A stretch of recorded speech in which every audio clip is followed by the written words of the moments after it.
வந்து ஆர்பிட்டான் கேம்ஸ்னு சொல்லிட்டு October 11th வந்து கண்டக்ட் பண்ணியிருக்கோம் இந்திரா காந்தி ஸ்டேடியத்தில். ஸோ அதனுடைய ஃபாலோ அப் தான் இது. இந்த மாதிரி வந்து பேரண்ட்ஸ் தனியாகவோ, டீச்சர்ஸ் தனியாகவோ, ஸ்டூடெண்ட்ஸ் தனியாகவோ ஒருத்தருக்கு ஒரு மிஷின் வச்சு அவங்க இயங்கிட்டு இருக்கிறது வந்து ரொம்ப காலத்துக்கு அது வந்து நம்மளால் அதை ஏற்றுக்க முடியாது. ஏன்னா நிறைய பிரச்சனைகள் சந்திக்கிறாங்க. மூணு தரப்புலையுமே பிரச்சனைகள் வர செய்யுது.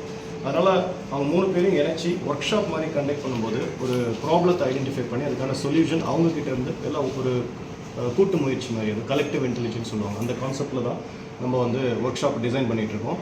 இது வந்து ஸ்கூலோடைய மேனேஜ்மெண்ட்டோடைய ஒத்துழைப்பின்படி விரைவில் வந்து ஒரு ஸ்கூல்லையும் நாங்கள் போயிட்டு இந்த ஒர்க் ஷாப்பை கண்டக்ட் பண்ணிவிட்டு இதுக்கான ஆன்சர்ஸை கண்டுபிடிக்கிற ஒரு முயற்சியில் ஈடுபடுவோம். ஸோ இதுதான் எங்களுடைய இது. இவங்க உறவு குழுக்கள் வந்து நாங்கள் ஃபவுண்டர் எக்ஸ்ன்ற ஒரு கான்ஃபரன்ஸ் மூலிமா எங்களுக்கு பழக்கமானாங்க.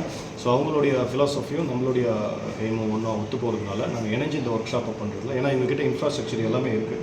எங்ககிட்ட வந்து ஸ்மார்ட் போர்டு வச்சுருக்காங்க, ஏஐ பற்றின அவேர்னஸ் இவங்களும் கொடுத்துட்டு வராங்க. ஸோ நம்மளும் வந்து எத்திக்கல் ஏஐ சம்மந்தமாக, ஹியூமன் யூனிட்டி சம்மந்தமாக அவேர்னஸ் கொடுத்ததுனால, so now we are collaborating into one unified platform to provide ஸ்டூடெண்ட்ஸ்க்கு வந்து அந்த ப்ராப்ளத்தை சால்வ் பண்ணுறதுக்கு ஒரு முயற்சி எடுத்துகிட்டு வரோம். ஸோ அவங்களுடைய ஒத்துழைப்பு, மீடியாவுடைய ஒத்துழைப்பும், பேரண்ட்ஸோட ஒத்துழைப்பு, இந்த நிறுவனம் சார்பாக அந்த ஓஃப்ரா சொசைட்டி சார்பாக வந்து நாங்கள் வந்து women empowerment, self help group அந்த மாதிரி விஷயங்கள்லாம் பண்ணுறோம். இந்த ப்ரெஸ் மீட்டில் வேணால் நம்ம இது தனியாக ஒரு ப்ரெஸ் மீட்டில் நாங்கள் டீட்டெயிலாக சொல்கிறோம்.